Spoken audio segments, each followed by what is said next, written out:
Welcome to Missing Chronicles, where we delve into the heartbreaking and enigmatic mysteries surrounding disappearances. Here, we will immerse ourselves in the world of unsolved cases, thrilling search efforts, and intricate journeys. The goal of this channel is to spread awareness, foster community connections, and provide support to the families and loved ones of the missing. Join me as we embark on a suspenseful journey, hoping to uncover the truth behind these missing chronicles. Help us sustain and grow Missing Chronicles by becoming a patron on Patreon. Your contribution ensures that we can continue our investigations, share compelling stories, and work towards a world where no one is forgotten. Join us in making a lasting impact today. Bradshaw Ranch, unraveling the secrets of the Skinwalker Ranch twin, nestled in Arizona's Verde Valley at the junction of Hartwell Canyon and Lloyd Canyon. The Bradshaw Ranch lies 12 miles outside Sedona. In May of 2003, it became federal land with a $3.5 million purchase and was absorbed into the surrounding Forest Service holdings. Although the ranch has been closed to the public for many years, it still generates intrigue today, especially regarding what is claimed to have happened to its former occupants. The Bradshaw Ranch has a rich history dating back to its homestead days in 1920, however. It was not until 1960 that Hollywood stuntman Bob Bradshaw purchased the property and gave it its current name. The ranch was largely used as a movie set, and it seems that he and his wife Linda also used it as a home. This, though, would gradually unravel before them as they began to experience a series of unusual events at this place. Let's start from the beginning. Shortly after moving in, this whole ordeal started when Linda first recounted that she never quite felt alone at the ranch, particularly at night. She couldn't quite put her finger on what exactly was wrong, but this eerie feeling was echoed by their dogs who would bark and growl at something Linda would later dub the intruders. Despite searching the property numerous times, they could never find any trespassers. Linda described living in a perpetual state of having to be alert. Especially during the night. While this was going on, Linda said that these feelings began to worsen over time, and strange things started to happen. One night, while watching a meteor shower above their property, she noticed something peculiar. Some of the lights appeared to be moving independently, deviating from the trajectory of the meteor shower. Although she didn't dwell on it or really think about it too much at the time, this wouldn't be the last time she saw lights. The next time, she would report that they were much closer. Over the course of the next few months, Linda and her son often went on walks on their property. During these walks, they occasionally observed small blinking lights. Despite their remote location, at first, Linda suspected that someone might have been messing with them. However, as these unusual events persisted, she would later reach the conclusion that there was something very wrong and unusual happening at the ranch. Both Linda and her son stated that on one particularly intense evening, they began to see lights flashing throughout the ranch. One of the lights approached the old adobe homestead, illuminating its windows. Though Linda could not determine the nature of the lights and had no idea what exactly they were witnessing, she believed that they were the intruders that caused so much unease on the ranch. It also seems that some incidents may have been more personal than others. Linda wrote a book detailing her experiences at Bradshaw Ranch, which I'll put a link to in the description below. If you're into this kind of thing, I'm sure it'll be a great read and well worth it. Linda also shares a lot of pictures that she says are of these events, but I'm probably not allowed to show them here from the book. Anywhere within the book, Linda detailed another event that took place one evening on her land. She was a budding photographer, and she loved to take pictures. But this evening, as she was doing so, she said that she was suddenly engulfed by a white mist that she described as being a thick fog-like mass. She said that the weather was completely clear just moments before. No moisture in the air, and there was no sense of the mist holding a sensation. It wasn't hot, cold, or wet. But she said that while there was no physical feeling, there was a sense of dread that consumed her, and she knew that she had to get out of there ASAP, which she did and sadly didn't share any more information on this particular incident. Not long after Linda's incident involving the fog, she relayed that she experienced 2 more incidents in a short time span in the exact same place on the ranch. Linda enjoyed going out on these walks during the evening, and one night she was startled by a sudden bright light shining down on her. She said it was as if a giant TV had been turned on right above there. And while it was only there for a few seconds, it was enough to make her jump out of her skin. This incident would repeat, but this time the light wasn't as bright, and Linda believed that she saw something that night. For just a moment, she believed that someone or something was nearby, stood upright, and carrying something in its arms. But as quick as she saw it, whatever it was vanished back into the pitch darkness of the night. Linda, among others, has questioned whether this particular lonely ranch might hold a window to another place, and this seems to be the incident that mediated this view. The window, Linda believes, isn't always open, but when it does open, the weirdness she described, and potentially even something darker, ensues. There is so little information floating around on the internet about this place that you really have to search quite extensively even for small snippets. I did manage to find some quotes from Linda directly, who seemed to talk about a few of the incidents I shared a moment ago. I saw some really incredible things. I saw a red ball of light shoot straight into the sky and shoot out. I saw things flying that I couldn't explain. While I was photographing all of this, I sensed something behind me.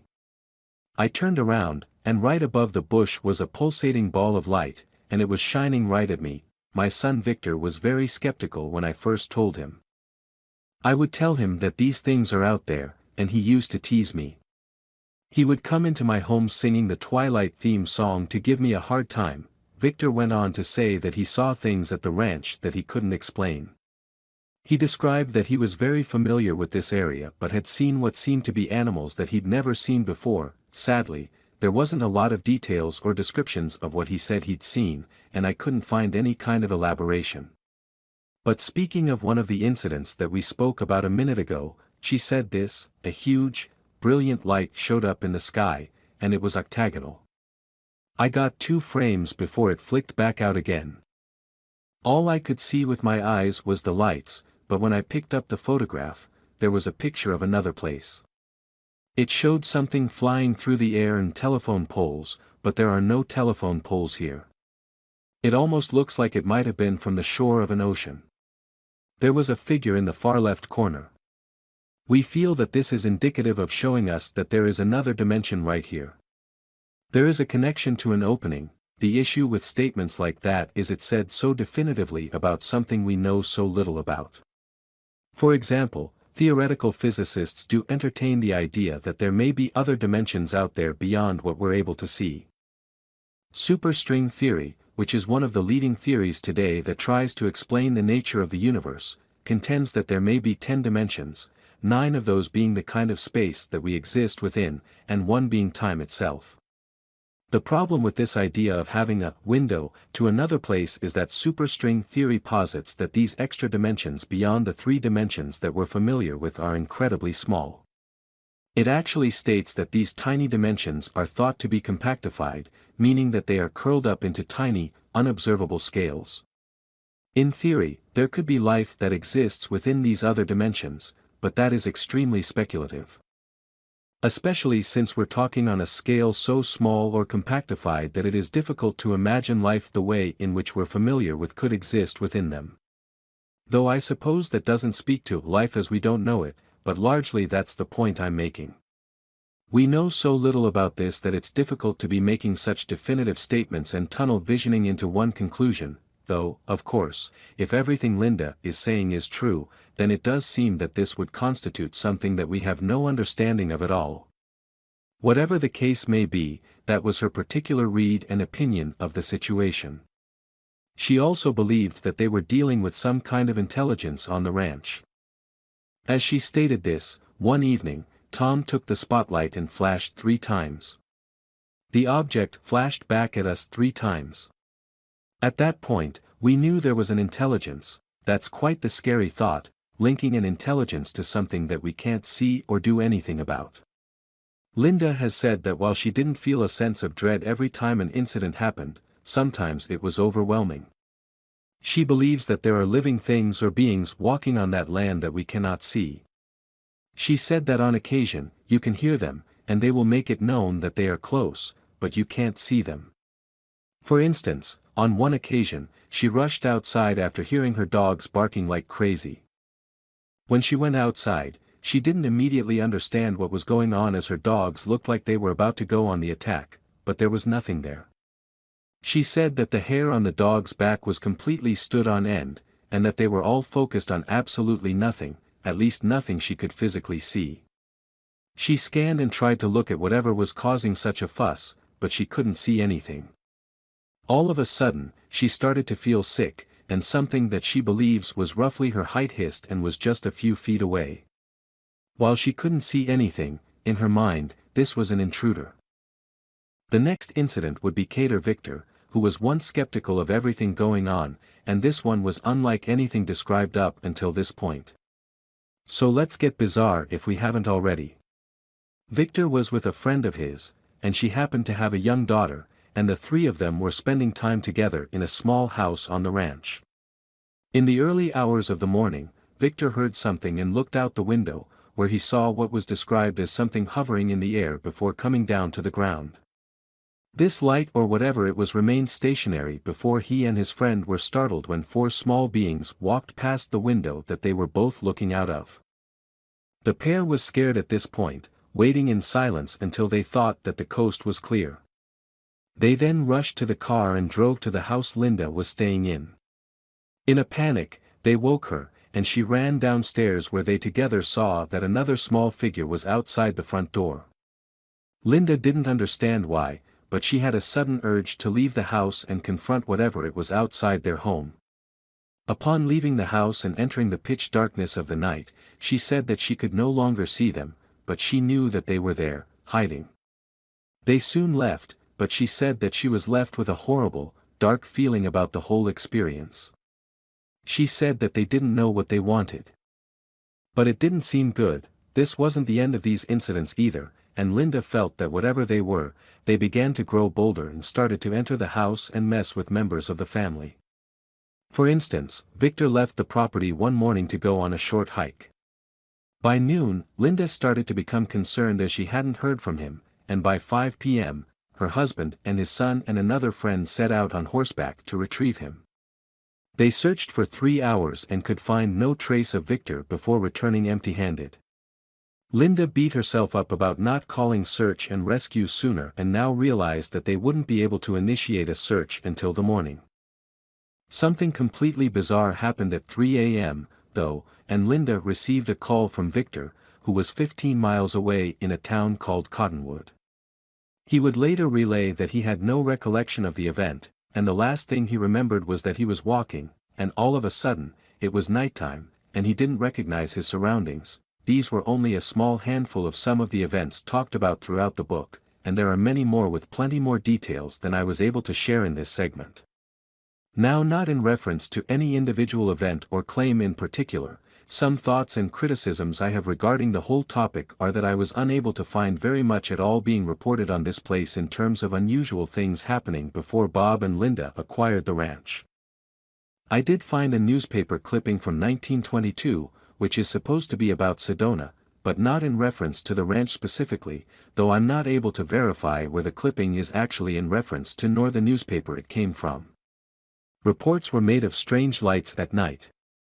These two lights were first noticed Tuesday night, and they appeared for 4 consecutive nights. Probably one of the most unusual circumstances surrounding these lights is the fact that they appear at identically the same spot and time every night. They appear on the hill to the south of the town at about 9 o'clock and burn for 5 minutes. These lights seem suspended 15 feet from the ground, and they can be discerned for a long distance. Again, I just want to reiterate that I have absolutely no idea if that is even from Sedona, though it was claimed to be, which perhaps might be rather dubious.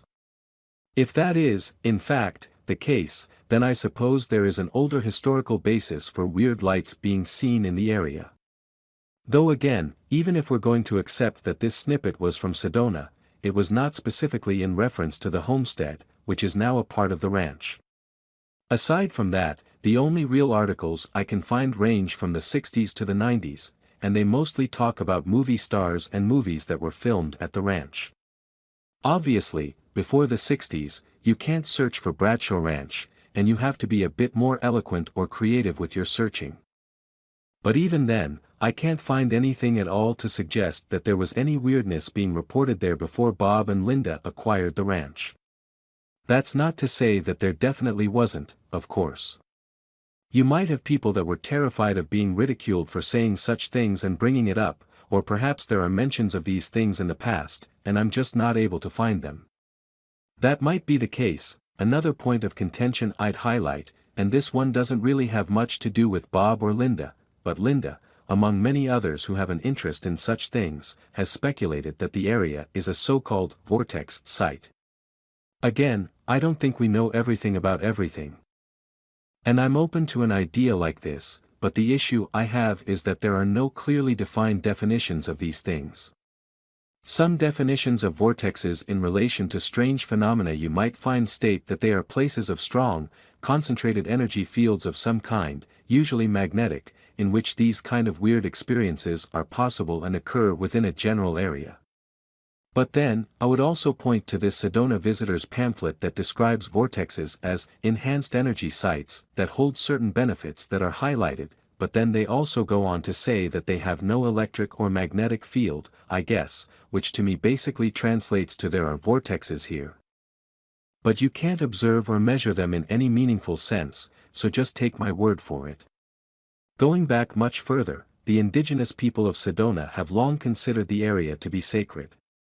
Sedona is identified as being one of the 10 most sacred spots on Earth. For natives in the area, this is very old news. The Hopi people have a creation myth revolving around Montezuma as well and Boynton Canyon. Many Native American tribes journeyed to Sedona for healing and other sacred ceremonies, but did not live in the intense energy fields. They too mention healing and such things, which I suppose is quite interesting that they associated the area with that, but apparently, they didn't live in the supposed energy fields that cannot be measured in any way, shape, or form. I only bring this up because on occasion, you'll find interesting things that the natives say about certain areas. For instance, the Cherokee people make plenty of references to little people who they associated with their vanishing tribe members. Near Mount Shasta, indigenous people have referenced floating rocks which swallow people whole. These are interesting things, but there doesn't seem to be any mention of anything anomalous in that sense here, aside from the healing. These things can quickly get out of hand too with certain claims because, as mentioned at the start of this video, the ranch and land were federally acquired in 2003. It stated that this was for the purpose of conducting long-term research on the climate. And this takes place on up to around 22 acres at the site. The Southwest Experimental Garden Area holds a special use permit within the National Forest Service to conduct this kind of research for up to 20 years. So, presumably, that will be expiring this year. As far as I can tell, the scientists who study and work there haven't reported anything out of the ordinary. The claims, though, purport that this is just a front and this site was actually confiscated from its former occupants in 2003 because of the portal, or vortex, or whichever it is. There is no actual evidence in support of that, though, to suggest that's the case. I also do just want to say that, in closing, Linda herself did actually come across as very sincere about her experiences. So perhaps she and her family were experiencing something completely out of the ordinary. It's also worth noting again too that her son Victor was once skeptical and teased Linda before reaching a similar conclusion about the place that she did. Thank you for watching Missing Chronicles.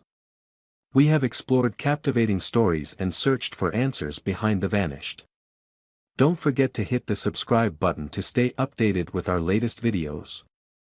Share these videos to spread the message and assist affected families and loved ones.